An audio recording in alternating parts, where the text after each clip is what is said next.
أعوذ بالله من الشيطان الرجيم. بسم الله الرحمن الرحيم. الحمد لله الذي أنزل على عبده الكتاب ولم يجعل له عوجا قيما لينذر بأسا شديدا من لدنه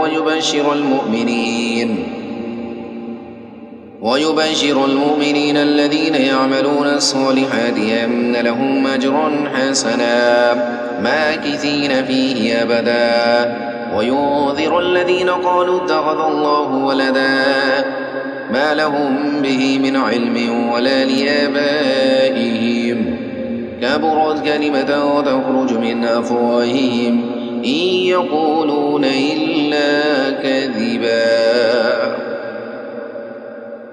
فلعلك باقع نفسك على آثارهم إن لم يؤمنوا بهذا الحديث أسفا إنا جعلنا ما على الأرض زينة لها لنبلوهم أيهم أحسن عملا وإنا لجاعلون ما عليها صعيدا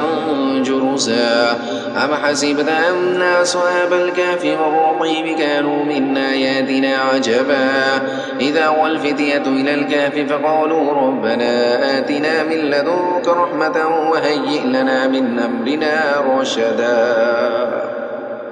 فضربنا على آذانهم في الكهف سنين عددا ثم بعثناهم لنعلم أي الحزبين أحصى لما لبثوا أمدا نحن نقص عليك نبأهم بالحق إنهم فتية آمنوا بربهم وزدناهم هدى وربطنا على قلوبهم إذ قاموا فقالوا ربنا رب السماوات والأرض لن ندعو من دونه إلها لقد قلنا إذا شططا هؤلاء قوم اتخذوا من دونه آلهة لولا يأتون عليهم بسلطان بين فمن أظلم ممن افترى على الله كذبا وإذ اعتزلتموهم وما يعبدون إلا الله فأبوا إلى الكهف يرجع لكم ربكم من رحمته ويهيئ لكم من أمركم مرفقا وترى الشمس إذا طلعت تزاور عن كهفهم ذات اليمين وإذا غربت تغرزهم ذات الشمال وهم في فجوة منه ذلك من آيات الله من يهد الله فهو المهتد ومن يضلل فلن تجد له وليا مرشدا وتحسبهم أيقاظا وهم رقود ونقلبهم ذات اليمين وذات الشمال وكلبهم باسط ذراعيه بالوصيد لو اطلعت عليهم لوليت منهم فرارا ولملئت منهم رعبا وكذلك بعثناهم ليتساءلوا بينهم قال قائل منهم كم لبثتم قالوا لبثنا يوما أو بعض يوم قالوا ربكم أعلم بما لبثتم فابعثوا أحدكم بورقكم هذه إلى المدينة فلينظر أيها أزكى طعاما فليأتكم برزق منه وليتلطف ولا يشعرن بكم أحدا إنهم إن يظهروا عليكم يرجموكم أو يعيدوكم في ملتهم ولن تفلحوا إذا أبدا وكذلك عثرنا عليهم ليعلموا أن وعد الله حق وأن الساعة لا ريب فيها إذ يتنازعون بينهم أمرهم فقالوا ابنوا عليهم بنيانا ربهم أعلم بهم قال الذين غلبوا على أمرهم لنتخذن عليهم مسجدا سيقولون ثلاثة رابعهم كلبهم ويقولون خمسة وسادسهم كلبهم رجما بالغيب ويقولون سبعة وثامنهم كلبهم قل ربي أعلم بعدتهم ما يعلمهم إلا قليل فلا تمار فيهم إلا مراء ظاهرا ولا تستفت فيهم منهم أحدا ولا تقولن لشيء إني فاعل ذلك غدا إلا أن يشاء الله. واذكر ربك إذا نسيت وقل عسى أن يهديني ربي لأقرب من هذا رشدا. ولبثوا في كهفهم 300 سنين وازدادوا 9. قل الله أعلم بما لبثوا له غيب السماوات والأرض أبصر به وأسمع ما لهم من دونه من ولي ولا يشرك في حكمه أحدا. واتل ما أوحي إليك من كتاب ربك لا مبدل لكلماته ولا تجد من دونه ملتحدا. واصبر نفسك مع الذين يدعون ربهم بالغداة والعشي يريدون وجهه ولا تعد عيناك عنهم تريد زينة الحياة الدنيا ولا تطع من أغفلنا قلبه عن ذكرنا واتبع هواه وكان أمره فرطا. وقل الحق من ربكم فمن شاء فليؤمن ومن شاء فليكفر إنا أعتدنا للظالمين نارا أحاط بهم سرادقها وإن يستغيثوا يغاثوا بماء كالمهل يشوي الوجوه بئس الشراب وساءت مرتفقا. إن الذين آمنوا وعملوا الصالحات إنا لا نضيع أجر من أحسن عملا أولئك لهم جنات عدن تجري من تحتهم الأنهار يحلون فيها من أساور من ذهب ويلبسون ثيابا خضرا من سندس واستبرق متكئين فيها على الأرائك نعم الثواب وحسنت مرتفقا. واضرب لهم مثل الرجلين جعلنا لأحدهما جنتين من أعناب وحففناهما بنخل وجعلنا بينهما زرعا كلتا الجنتين آتت أكلها ولم تظلم منه شيئا وفجرنا خلالهما نهرا وكان له ثمر فقال لصاحبه وهو يحاوره أنا أكثر منك مالا وأعز نفرا ودخل جنته وهو ظالم لنفسه قال ما أظن أن تبيد هذه أبدا وما أظن الساعة قائمة ولئن رددت إلى ربي لأجدن خيرا منها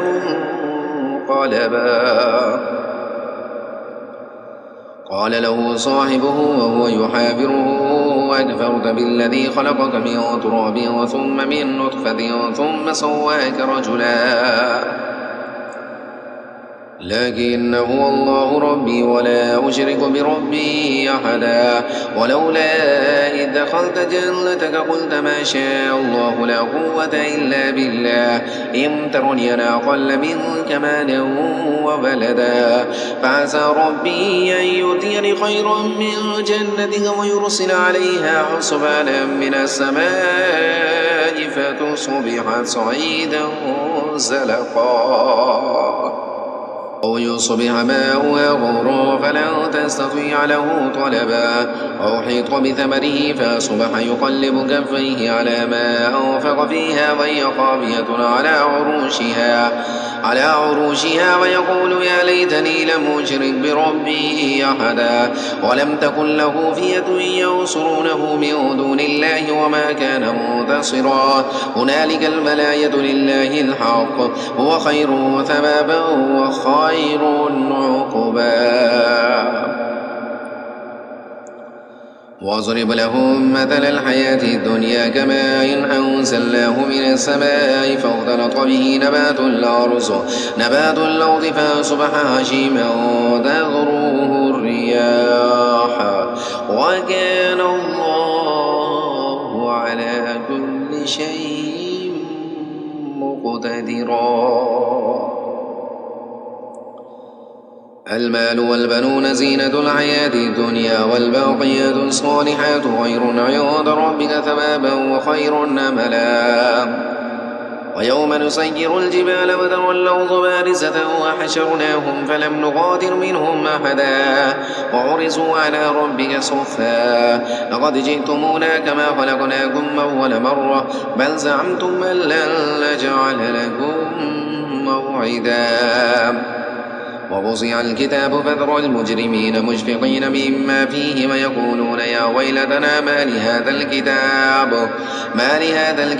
لا يغادر صغيرة ولا كبيرة إلا أحصاها ووجدوا ما عملوا حاضرا ولا يظلم ربك أحدا وإذ قلنا للملائكة اسجدوا لآدم فسجدوا إلا إبليس كان من الجن ففسق عن أمر ربه أفتتخذونه وذريته أولياء من دوني وهم لكم عدو بئس للظالمين بدلا ما أشهدتم خلق السماوات والأرض ولا خلق أنفسهم وما كنت متخذ المضلين عضدا ويوم يقول نادوا شركائي الذين زعمتم فدعوهم فلم يستجيبوا لهم وجعلنا بينهم موبقا ورأى المجرمون النار فظنوا أنهم واقعوها ولم يجدوا عنها مصرفا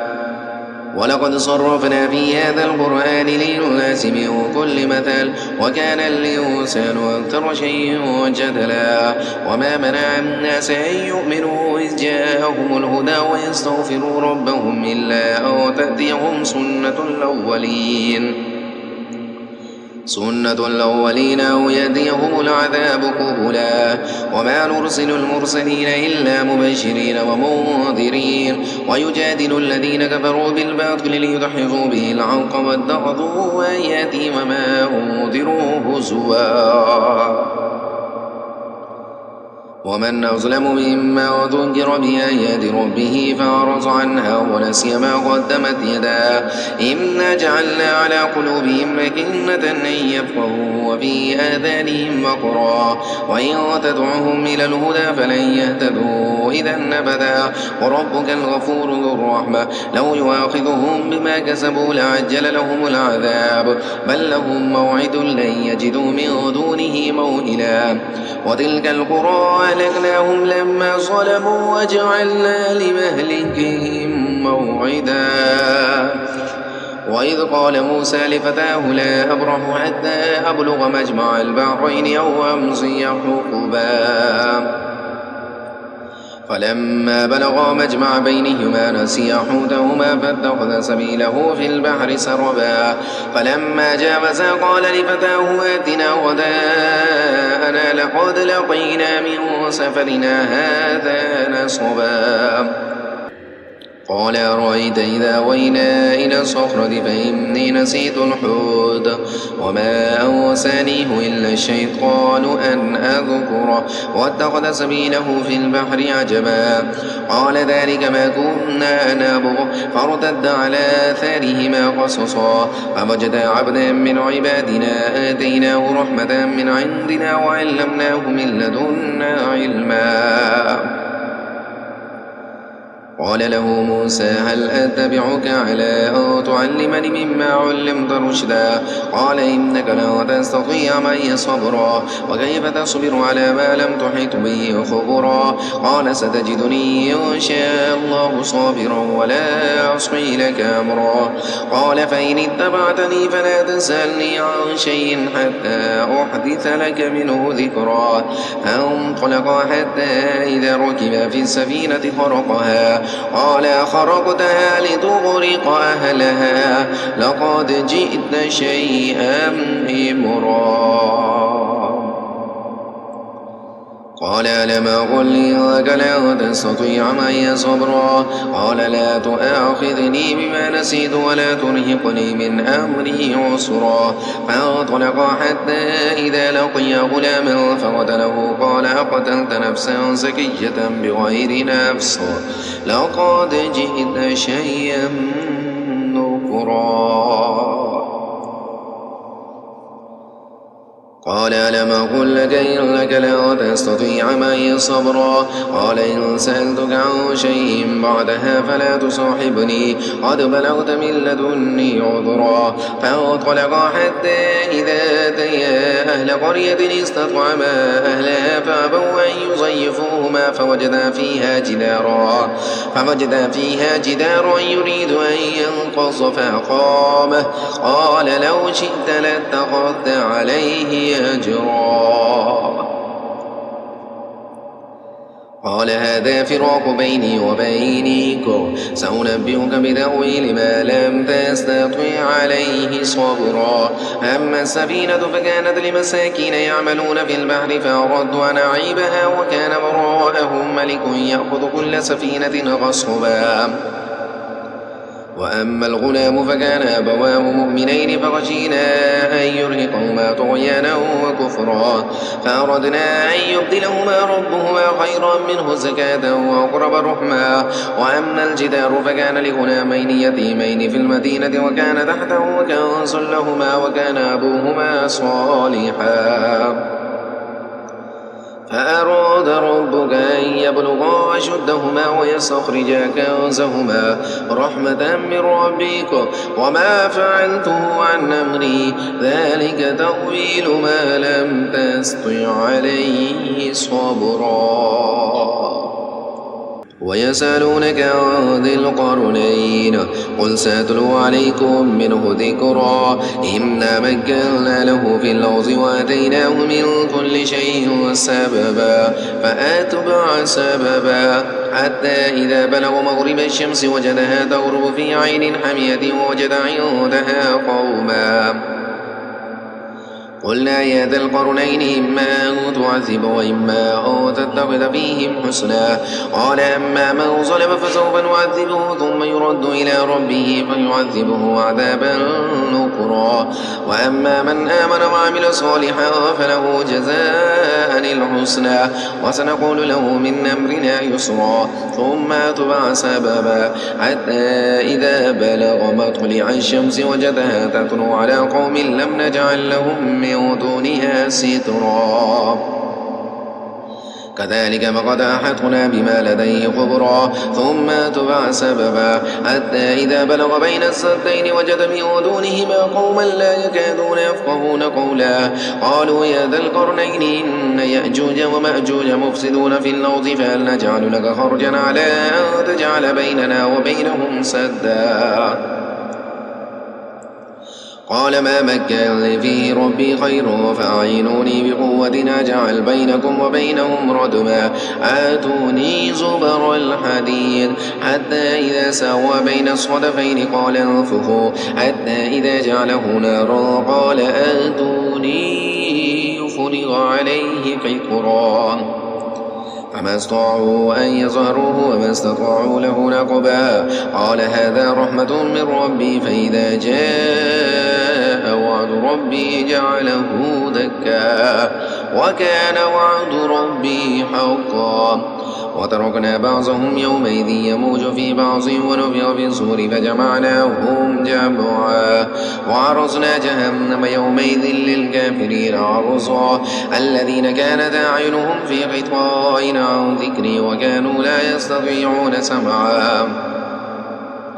أفحسب الذين كفروا أن يتخذوا عبادي من دوني أولياء إنا أعتدنا جهنم للكافرين نزلا قل هل ننبئكم بالأخسرين أعمالا الذين ضل سعيهم في الحياة الدنيا وهم يحسبون أنهم يحسنون صنعا أولئك الذين كفروا بآيات ربهم ولقائه فحبطت أعمالهم فلا نقيم لهم يوم القيامة وزنا ذلك جزاؤهم جهنم بما كفروا واتخذوا آياتي ورسلي هزوا إن الذين آمنوا وعملوا الصالحات كانت لهم جنات الفردوس نزلا خالدين فيها لا يبغون عنها حولا قل لو كان البحر مدادا لكلمات ربي لنفذ البحر قبل أن تنفذ كلمات ربي ولو جئنا بمثله مددا قل إنما أنا بشر مثلكم يوحى إلي أنما إلهكم إله واحد فمن كان يرجو لقاء ربه فليعمل عملا صالحا ولا يشرك بعبادة ربه أحدا. صدق الله العظيم.